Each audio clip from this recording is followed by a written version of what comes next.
हरे कृष्णा। बोलो भगवान लक्ष्मी नारायण की जय हो। सियावर रामचंद्र भगवान की जय हो। तो आज हम ये जानेंगे कि राजा राम ने नहीं, देवी सीता ने भी चलाए थे बाण। भगवान श्री राम राजसभा में विराज रहे थे। उसी समय विभीषण वहां पहुंचे। वे बहुत भयभीत और हड़बड़ी में लग रहे थे। सभा में प्रवेश करते ही वे कहने लगे, हे राम, मुझे बचाइए। कुंभकर्ण का बेटा मूलकासुर आपत डा रहा है। अब लगता है न लंका बचेंगी और न मेरा राजपाट।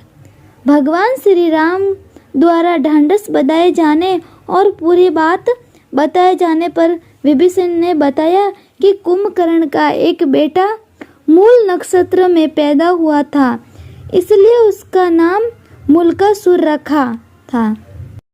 इसे अशुभ जान कुंभकर्ण ने जंगल में फिंकवा दिया था। जंगल में मधुमक्खियों ने मूलकासुर को पाल लिया।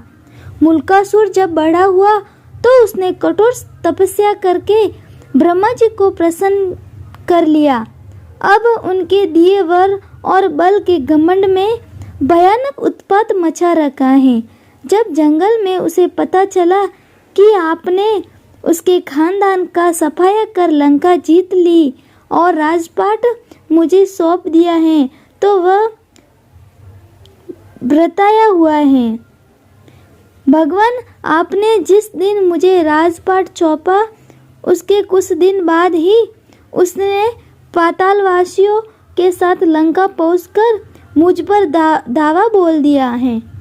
मैंने 6 महीने तक मुकाबला किया, पर ब्रह्मा जी के वरदान से उसे इतना ताकतवर बना दिया कि मुझे भागना पड़ा तथा अपने बेटे, मंत्रियों तथा स्त्री के साथ किसी प्रकार सुरंग के जरिए भागकर वहां पहुंचा हूँ।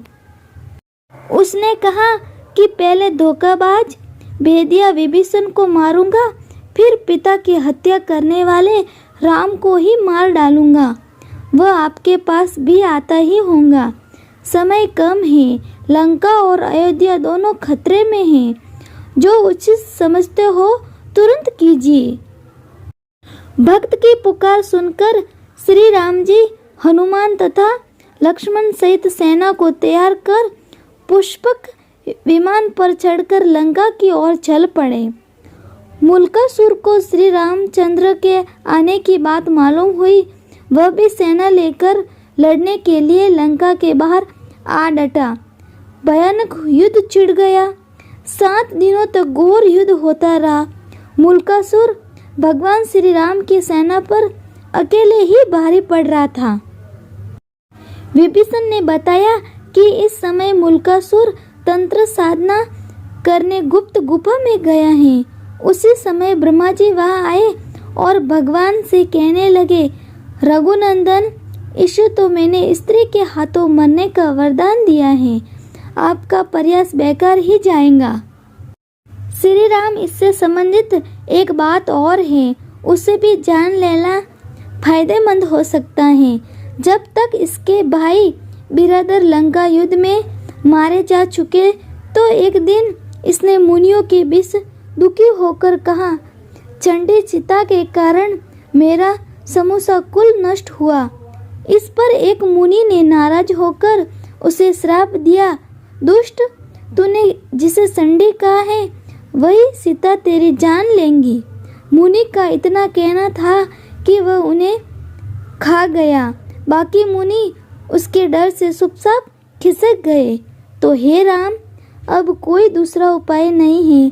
अब तो केवल सीता ही इसका वध कर सकती हैं। आप उन्हें यहाँ बुलाकर इसका वध करवाइए। इतना कहकर ब्रह्मा जी चले गए। भगवान श्री राम ने हनुमान जी और गरुड़ को तुरंत पुष्पक विमान से सीता जी को लाने भेजा।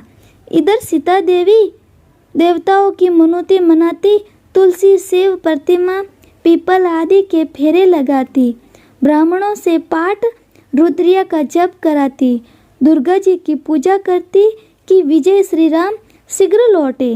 तभी गरुड़ और हनुमान जी उसके पास आ पहुँचे।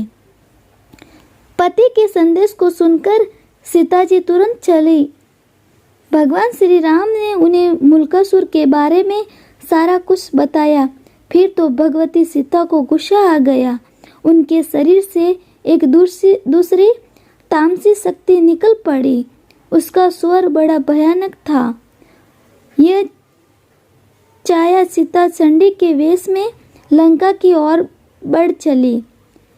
इधर श्री राम ने वानर सेना को इशारा किया कि मुल्कासुर जो तांत्रिक क्रियाएं कर रहा है उसको उसकी गुप्त गुफा में जाकर तहस नहस करे। वानर गुफा के भीतर पहुंचकर उत्पात मचाने लगे तो मुल्कासुर दांत किटकिटाता हुआ सब छोड़ छाड़ कर वानर सेना के पीछे दौड़ा। हड़बड़ी में उसका मुकुट गिर पड़ा। फिर भी भागता हुआ वह युद्ध मैदान में आ गया। युद्ध के मैदान में छाया सीता को देखकर मुल्कासुर गरजा, तू कौन? अभी भाग जा, मैं औरतों पर मर्दाग्नि नहीं दिखाता। छाया सीता ने भी भीषण आवाज करते हुए कहा, मैं तुम्हारी मौत चंडी हूँ। तूने मेरा पक्ष लेने वाले मुनियों और ब्राह्मणों को खा डाला था। अब मैं तुम्हें मारकर उसका बदला चुकाऊंगी। इतना कहकर छाया सीता ने मुल्कासुर पर 5 बाण चलाए। मुल्कासुर ने भी जवाब में बाण चलाए।